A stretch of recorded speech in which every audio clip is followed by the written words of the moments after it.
This is Comic Picks by the Glick. Hey, I'm your host, Jason Glick.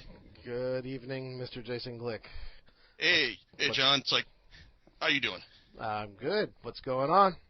Hey, so some people out here are probably wondering, like, well, why are we getting another podcast this week?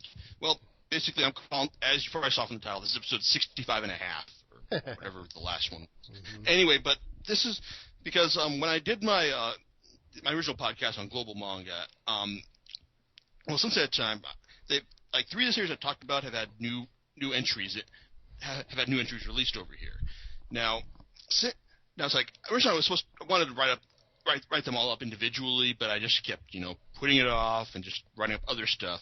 And then when they got to the point that I had all 3 of them released, I figured, hey, I'll just like toss this one off real quick since it's too soon to do like a proper follow up. Okay. Yeah, so that being said, we are going to work from the bottom up here. Now, first off is Volume 2 of Peepo Choo by Felipe Smith. Now, as I said, in case you're new to this podcast, let me just say that Felipe's effort is remarkable in the fact that it's probably this is actual manga. This is actually published in Japan, and it's being translated over. It's localized here and published by Vertical. Now, I thought the first volume had some interesting ideas, but the energy level was just way too over the top.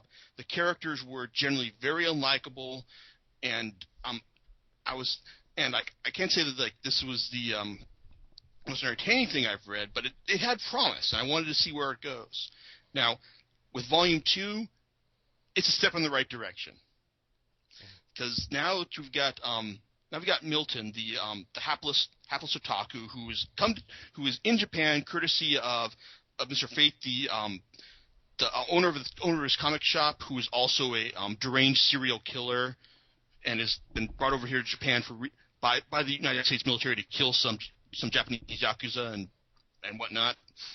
And then but Milton was brought over here because the comic shop's second in command, Jody, this really annoying older kid who's just like trying to lose his virginity at whatever cost possible. Well, Jody thinks that Milton actually knows Japanese because he's been studying the Peepo Choo videos that they show at the comic shop.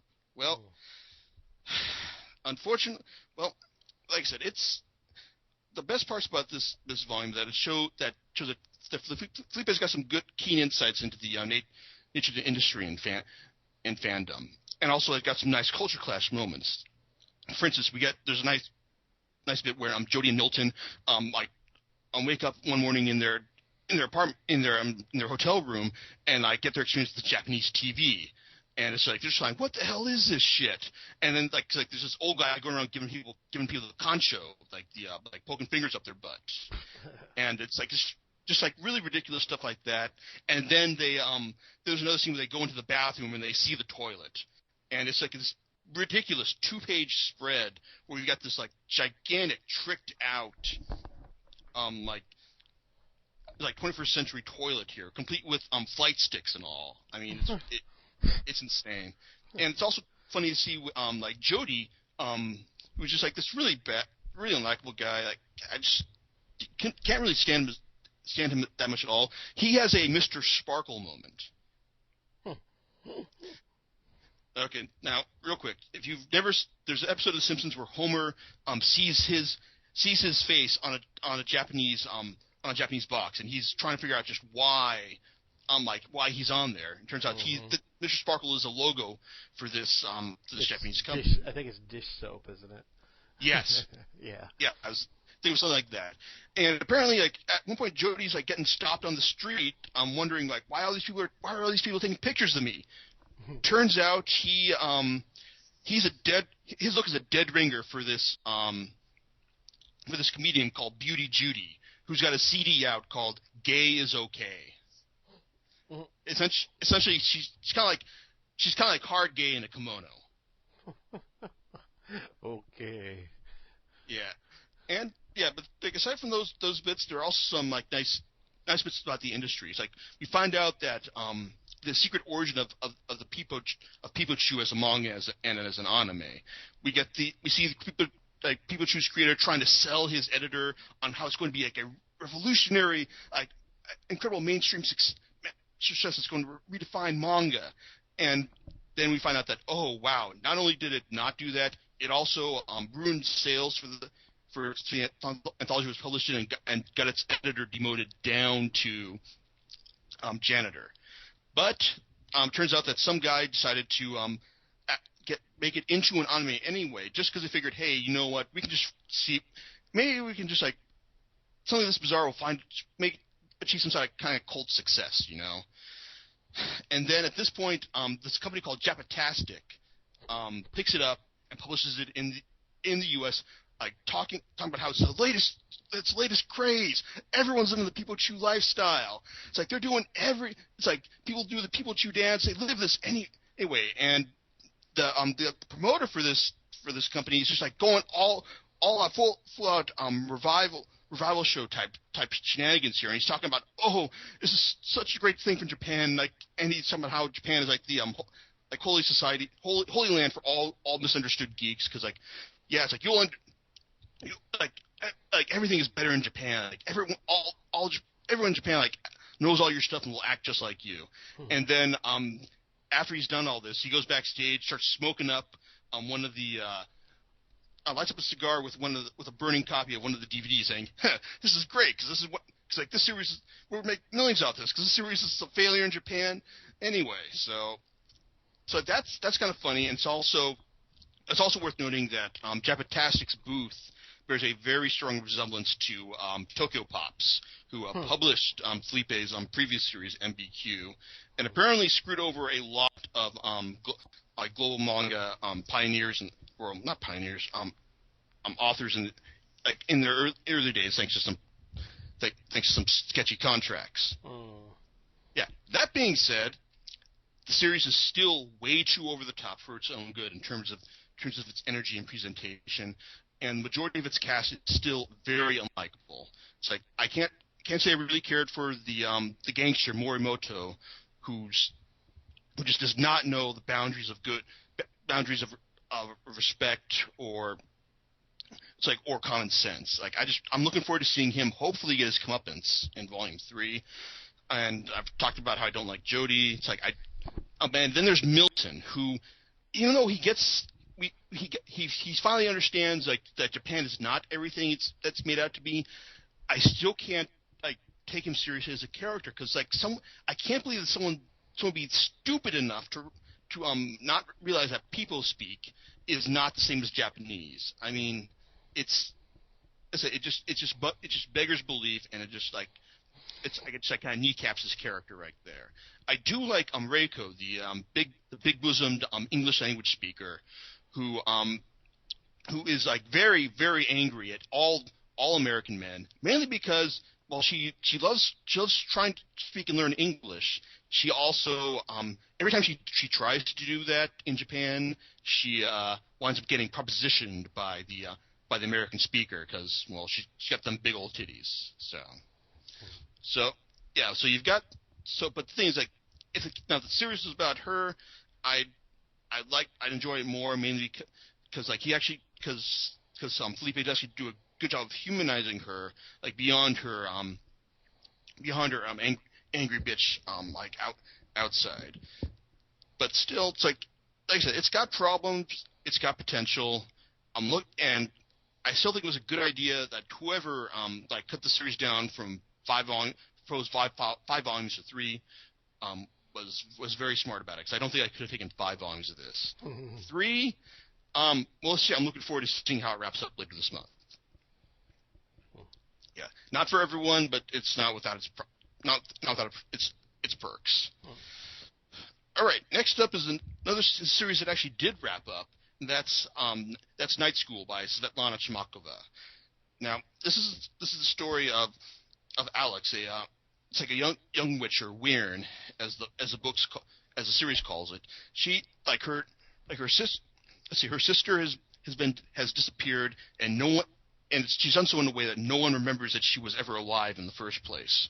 Now, Volume 4. Now, like I say, my previous complaints about the series is that, well, it's very entertaining. It's got some funny bits, and I really like the energy and humor in her art. It still didn't feel like a complete cohesive world to me because like there's still like some key details missing here. So you've got the kids, you got the night school, you got the hunters who apparently at odds with the nightkin here, and it implies like a bigger hierarchy here. Like you're wondering why are they at odds? What is this tree that they talk about? What does it represent? Why is there a need for these things to go, these nightkin to go to school? Why are the hunters just constantly living in like the in rundown parts of town? It's lots of big unanswered questions about the world. But here, this final volume, I went and reread the entire series, like the previous 3 volumes before reading this one, and overall, it hangs together much better. Like when you read them all in sequence, there's some foreshadowing in the early volumes that pays off here, such as when you find out the true nature about Alex's curse and why she can't get close to anyone. And there are also the whole, it's like, and also some of the characters who make their mark in this last volume as well. Like I like the cast is overall pretty strong. I really like the adult characters. Mr. Roy, the arrogant spellcaster who's also works as a teacher at the night school. Damon, the enigmatic leader of the hunters, and Miss Chen, the principal of the night school. They're all a lot of fun to read about here, just because they're confident. They're absolutely confident in their actions, and like they got a plan, and they know how to have fun while doing it. I love reading about them. And even though the whole main problem here was overcome by just whacking the reset button in a way, that's like I always have issues with that kind of thing because it's just like a real easy way out. But here it's like I hope that by doing it now it'll make Svetlana think twice about doing it again because she sets up the rules for why this is necessary. But it's also kind of it still feels kind of like a cheat because the main threat isn't really dealt with. It's just put on hold to be dealt with at a later time. Yeah. Still, I'm definitely looking forward to see more of this series. And while she acknowledges that there is going to be more, she has there's another project she has to get done before that happens. So I can only hope that this next project she's working on is going to be worthwhile. Because if it's not, I'm just going to look at it and say, dude, like, why are we getting this when we could have just gotten more in Night School? Because it's a lot of fun. It's not the most original thing in the world, but it's good, all ages fun, and I'd recommend it to just to anyone who's looking for some good family friendly magic oriented fun. Kind of Harry. It's like I want to avoid any Harry Potter comparisons, but I think still it compares kind of favorably. It's recommended. Yeah. Then last we got volume 6 of Empowered, Adam Warren's superhero satire. Now, thing with Empowered is that the Warren really knows how to begin a volume, and he knows how to end a volume. The problem with any volume of Empowered is whether or not the middle is any good. Now, the middle part for volume 6 is better than most. In fact, like this volume is kind of like, I know I talked about DC's Blackest Night crossover in a previous podcast. This series kind of is like that in the sense that it deals with superhero death in Warren's superhero universe, but this is a lot more fun, a lot more entertaining, and it's like than DC's effort. Sad to say. Now, this volume picks up right after supervillain Willie Peets. He's like a giant fire element who likes to skullfuck people. He massacred like 8 members of the Joint Super Homies task force, and then picks up with, and then Empowered is in the hospital trying to deal with the characters who survived, and it turns out that one of them, a giant spear wielding cerulean guy named Phallic, like suddenly springs back up to life, like charred corpse and all. And before he can be properly dealt with, he's picked up by a even bigger guy, named Deathmonger, who Deathmonger, yeah, and he's spirited off to parts unknown. Now, from there we get some more interesting bits. We get some more interesting bits about the about Warren's superhero universe, such as there are superhero fantasy leagues, kind of like football fantasy leagues, only in the sense that you're picking on superheroes and villains who can kick each other's ass. Now, then then you also learn about the super undead, the superhero's dark, dirty secret, because it turns out that that for a lot of these characters there's certain class of superheroes who are known as bargainers. Bargainers are characters who apparently made some kind of deal with a supernatural entity in order to get their powers. Like one guy got his powers by making a deal with some tatted out indie chick version of the goddess Athena. Another one got her powers out of a plasma genie popping out of a magnetic bottle where she was a nuclear engineering undergrad. Like ridiculous stuff like that. And it turns out that while their bodies may be mortal, their powers are not. So while they will die, the powers allow them to come back as like a facsimile, as a shadow of their former selves. So, and the problem is that Deathmonger, this is how his things work. So apparently, he's got the power to control the undead through nanotechnology, and now that they've and since Phallic had the information about where their hideouts were, like he's got the way to find them, find out where they are, and enslave the rest of the super undead. So naturally, this does happen, and it's down to Empowered, her buddy Ninjette, Sister Spooky, and the always awesome the goddamn Maid Man, out to save them all.